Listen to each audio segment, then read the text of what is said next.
Hello, I'm Arya. I use she, her pronouns. I'm a senior at Carleton College in Minnesota, and I study cinema and media studies. Who am I? I'm an Indian student, so I'm an international student.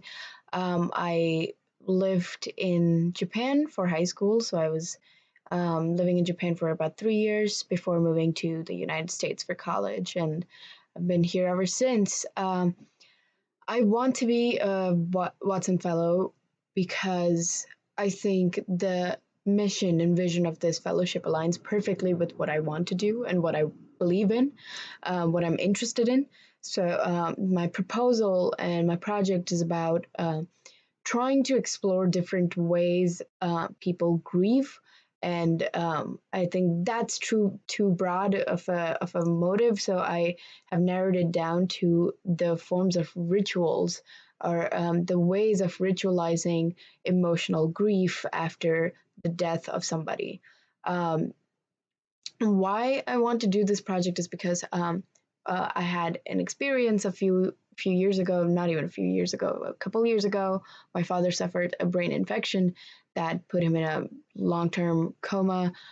He's recovering now, but I think that was my first brush with um, death or grief and loss, such intimate grief and loss.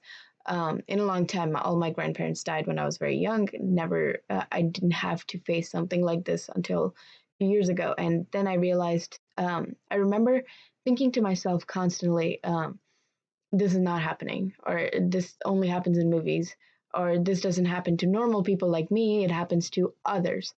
And that's when I started to piece together that life and death are thought of as polar opposites. They're thought of dichotomous in separate relationships, but we forget that death is just as much part of life as life is. And I then I started reading a lot about existentialism. I took a class at Carleton, and I read some more from Kierkegaard, Nietzsche, and Emile Caron, like they all kind of talk about this idea that death should be thought of as a stage of life, which I don't think happens in modern societies and in especially in fast-paced capitalist societies that we have found ourselves living in. Um, and another thing that happens is that we have a pressure to move on from grief. We don't have the time to spend with it, to ritualize it.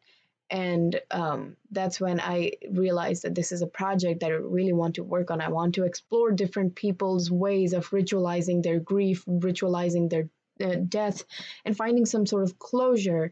And and in an attempt to do that, I started researching a lot of different countries. The first one I researched was actually Indonesia. I've never been to Indonesia, but I've read too much about it, and there's a tribe called Tanah Toraja which I've written about, but they believe that death is just a sickness. It's not an end.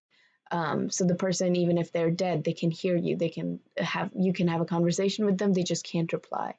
So I realized that I think that's a generalization that I'm making, that today everybody has the pressure to move on. I just think we don't know about different ways of ritualizing death. I think that's an important thing to learn, and that's an important thing to know how others, and I don't mean to say others as in othering somebody, but just different cultures have such diverse ways of coping with such a great tragedy. And not just coping, they have such different beliefs in what happens and like how you can say goodbye to somebody. And I want to explore those diversity of rituals, diversity of beliefs and customs and understandings of death, because I want to challenge um, my own assumptions that everybody has a pressure to move on. I want to challenge that narrative that I'm imposing on myself, and I want to explore how different people have this kind of like cultural understanding that sets them apart. But as I said, I'm a cinema and media studies major, and so I've done a lot of work with other profs on narrative structures in film. Um, and in narrative structures in film, one of the key things is this idea of time. And so we believe that um, movies or storytelling is a way to escape history, a history that is constantly evolving. And so we resort to myth, and so we resort to Greek tragedies or structures that have been happening ever since. And so we take those myths that are timeless, um, and we take those structures that are forms that are timeless, and then we build histories or stories on top of that in an attempt to become timeless again, in an attempt to preserve an emotion, in an attempt to preserve a memory. And even though I've only seen that or worked with that in films, I think there's no doubt that those kind of narrative structures also exist in the real world. And researching rituals and death and funeral rites, I've started to piece together some links and universal forms that exist in all these like insanely diverse cultures and insanely diverse beliefs. I've noted them down in my proposal as well, but some of them are like um, um, how well, there's obviously a commonality among everybody to want to ritualize death and want to have like a tangible piece attached to it. Like in Japanese culture, we have a thing called kotsuage, and kotsuage is we you cremate your family member, and then a conveyor belt sort of takes out the ash and the bones from the conveyor belt and to the conveyor belt, and the family members are giving chopsticks, and you pick out bones from the ashes with your chopsticks and put them in urns. And it's seen as a very intimate, final caretaking for your departed's body. It's a thank you for housing the soul of a person you loved, and that something like that doesn't happen in Hinduism. But I grew up in a Hindu culture, and I remember very vaguely my grandfather's death when I was younger, and I remember the women in the house would massage the body with turmeric and ointments, and they would um, sort of show this kind of final care to the body that housed their dead relative. And after, and they would my father and the men in the house would take the body to the cremation, and then break the remaining bones that didn't completely cremate, and almost turn them into powder and put them in urns before depositing them in Ganges.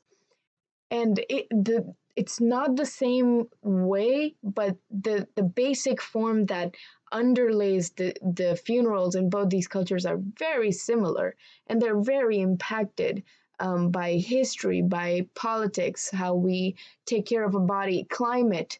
um, in the US, for example, for the longest time you couldn't have an unembalmed body because because of climate and political issues, Christian values. Embalming is important, but in U.S. is also full of immigrants, and the Islamic communities fought back, saying they don't believe in embalming. They want to cremate or bury their loved ones' bodies as soon as possible and not touch them with chemicals, but just let them go to earth.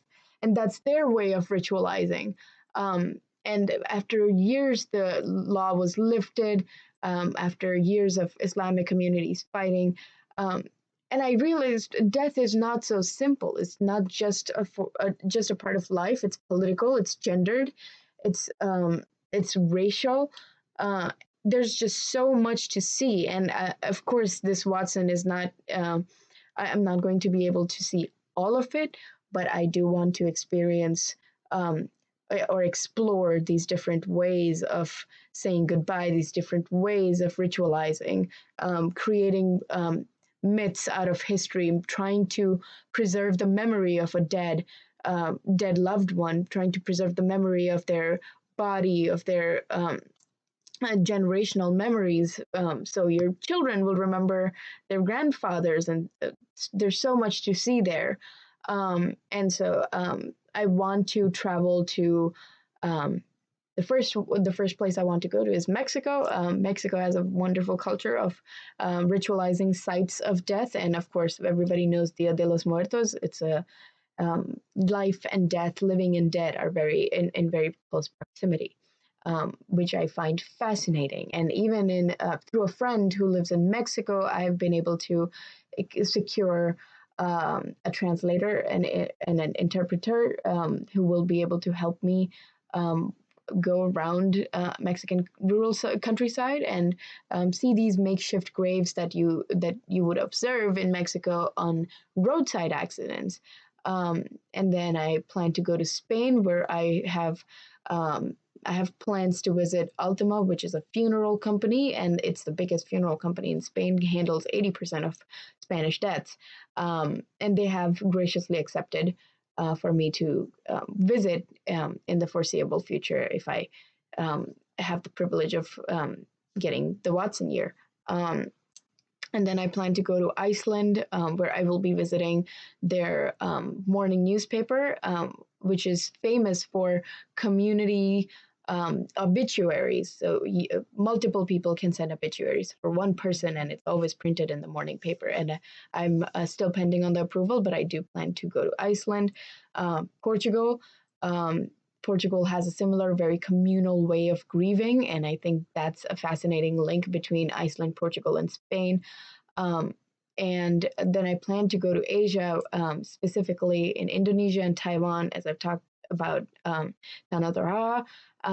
The good thing about both Indonesia and Taiwan is that I've already secured organizations who help tourists or scholars visit Tanah Toraja and visit Taiwanese funerals.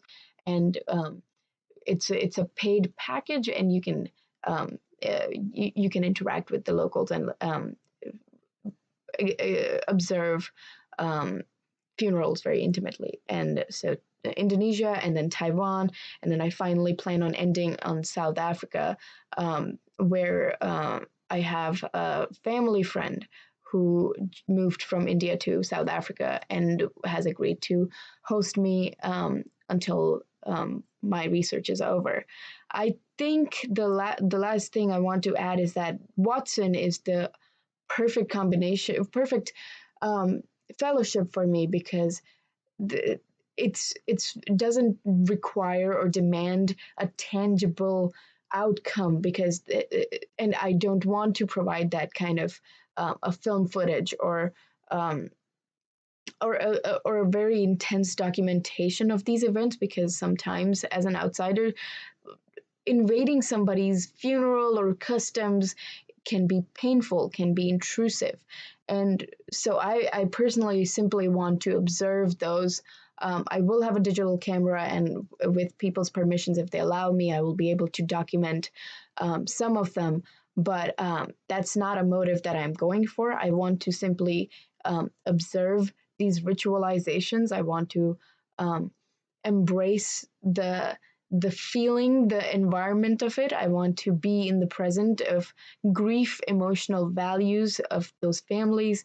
And I just think the way Watson talks about leadership and independence and um, at the same time feeling responsible and communal, I think that's what I aim for. And a project that revolves around rituals of death, that's what a project like this demands. And that is why I'm applying for the Watson.